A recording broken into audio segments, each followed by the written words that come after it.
Breaking news. Deputy CM బట్టి విక్రమార్క మంత్రుల బృందం ఢిల్లీకి పయనమైంది. బీసీలకు 42% రిజర్వేషన్ల అమలుపై సుప్రీంకోర్టులో దాఖలైన పిటిషన్పై రాష్ట్ర ప్రభుత్వం తరపున బలమైన వాదనలు వినిపించాలని సీఎం ఆదేశించారు. సీనియర్ న్యాయవాదులను కలిసి న్యాయపరమైన అంశాలపై డిప్యూటీ సీఎం మంత్రుల బృందం చర్చించనుంది.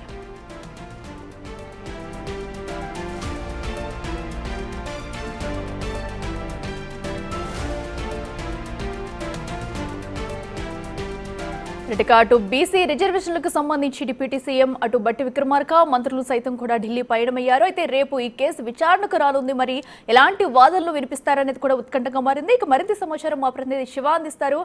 శివ, చెప్పండి, ఇప్పటికే ఇటు డిప్యూటీ సీఎం మంత్రులు కూడా ఢిల్లీకి పయనమయ్యారు. మరి రేపు వీరి కార్యక్రమం ఎలా ఉండనుంది? వీరి పర్యటనకు సంబంధించిన డీటెయిల్స్ ఏంటి?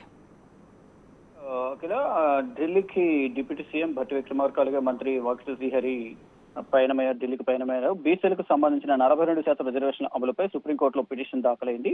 ఇక రాష్ట్ర ప్రభుత్వం తరఫున బలమైన వాదనలు వినిపించడానికి తెలంగాణ ప్రభుత్వం కూడా సిద్ధమైన పరిస్థితి కనిపిస్తోంది. ఇక సీనియర్ న్యాయవాదులను కలిసి న్యాయపరమైన అంశాలపై చర్చించనున్నట్లు కూడా తెలుస్తోంది. మంత్రుల బృందం అంటే ఇటు వాకిటి శ్రీహరి, మరోవైపు పొన్నం ప్రభాకర్ కూడా ఢిల్లీ వెళ్తున్నట్లు కూడా తెలుసు. మొత్తం అందరూ కలిపి కొద్దిసేపటి క్రితమే బయలుదేరి వెళ్ళారు. ఇక 1 hour లో ఢిల్లీ చేరుకుంటారు. మరోవైపు బీసీ రిజర్వేషన్ అంశానికి సంబంధించి ఇప్పుడు వివాదం కొనసాగుతున్న నేపథ్యంలో ఎన్నికల కమిషన్ కూడా ఈ స్థానిక సంస్థల ఎన్నికలకు సంబంధించి కూడా షెడ్యూల్ కూడా విడుదల చేసింది. దానికి సంబంధించి ఇప్పుడు సుప్రీంకోర్టులో పిటిషన్ దాఖలు చేసిన నేపథ్యంలో ఫర్దర్ గా ఏం జరగబోతుంది అనేది కూడా వేచి చూడాల్సి ఉంది. ఇక రేపు సుప్రీం ధర్మాసనం ముందు ఈ 42% బీసీ రిజర్వేషన్ సంబంధించిన అంశం ఏదైతుందో, అంటే తెలంగాణలో స్థానిక సంస్థల ఎన్నికల్లో 50% మించి రిజర్వేషన్ అమలు చేయబోతున్నారనేది ప్రధానంగా పిటిషన్ సారాంశంగా తెలుస్తుంది. ఆ పిటిషన్ దాఖలు చేశారు.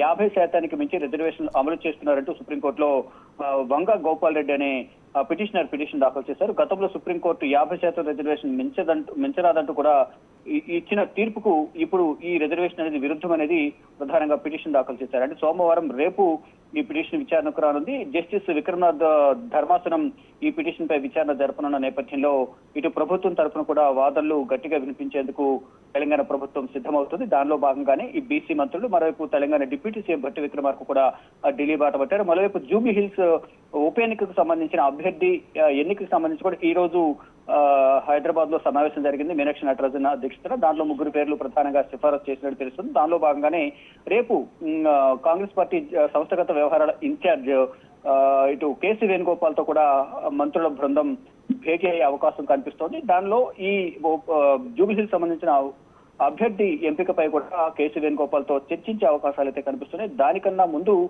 సుప్రీంకోర్టులో ఈ 42% రిజర్వేషన్ అంశం అనేది సుప్రీంకోర్టులో పిటిషన్ పై విచారణ ఉన్న నేపథ్యంలో ఇటు కాంగ్రెస్ తరఫున కూడా తెలంగాణ ప్రభుత్వం తరఫున కూడా ఈ రిజర్వేషన్ అంశానికి సంబంధించి గట్టిగా వాదనలు వినిపించేందుకు న్యాయ నిపుణులతో భట్టి విక్రమార్క అలాగే మంత్రుల బృందం చర్చించనున్నారు. అఖిల, శివ, అయితే ఇప్పుడు సుప్రీం ఇచ్చే తీర్పు చాలా కీలకమని చెప్పుకోవాలి. ఎందుకంటే ఒక పక్క స్థానిక సంస్థల ఎన్నికలకు కూడా అంతా రంగం సిద్ధమైంది. మరి ఈ నేపథ్యంలో ఒకవేళ రిజర్వేషన్ అమలుకు కనుక సుప్రీం ససేమీరా అంట ఏ విధంగా ముందుకెళ్లే అవకాశం ఉంటుందనుకోవచ్చు?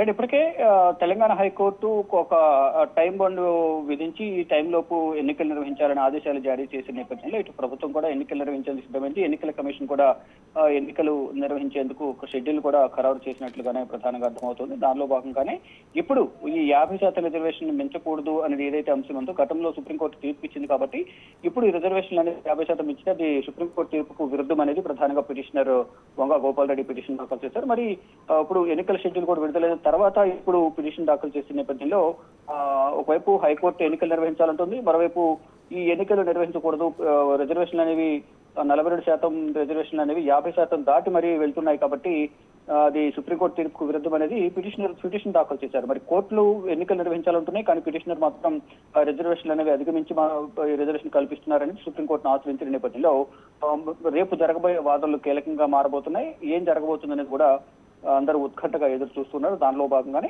తెలంగాణ మంత్రుల బృందం ఢిల్లీ బాట పట్టారు. ఢిల్లీ వెళ్లి ఈ న్యాయ నిపుణులతో చర్చలు జరిపిన అనంతరం ఏం జరగబోతుంది అనేది కూడా చూడాల్సి ఉంది. ఒకవేళ ఇటు న్యాయ నిపుణులతో సంప్రదింపులు జరుపుతారు, మరోవైపు రేపు వాదనల సందర్భంగా ఎటువంటి వాదనలు వినబోతున్నాయి. ఇక ఇరువురు వాదనలు, ఇటు పిటిషనర్ తరపున, మరోవైపు ఇటు ప్రభుత్వం తరపున న్యాయవాదుల వాదనలు విన్న తర్వాత సుప్రీం ధర్మాసనం ఎటువంటి నిర్ణయం తీసుకుంటుంది, ఎటువంటి ఆదేశిస్తుంది, ఎటువంటి సూచనలు చేస్తుంది అనే దానికి మాత్రం ఇంకా ఉత్కంఠ కొనసాగుతోంది. అట్లా right Shiva, thank you. So ఏదైతే అటు బీసీ రిజర్వేషన్ల అంశం అయితే రేపు పిటిషన్ అయితే రేపు సుప్రీంలో విచారణకు రానుంది. సో ఈ నేపథ్యంలో ఇటు తెలంగాణ నుంచి డిప్యూటీ సీఎం మంత్రుల బృందం కూడా ఇప్పటికే అక్కడికైతే పయనమయ్యారు. మరి రేపు ఎలాంటి నిర్ణయాలు తీసుకుంటారు, సుప్రీం ఏం చెప్పబోతుంది, మరి స్థానిక సంస్థల ఎన్నికల్లో బీసీల పరిస్థితి ఏంటనేది కూడా రేపు తేలనుంది.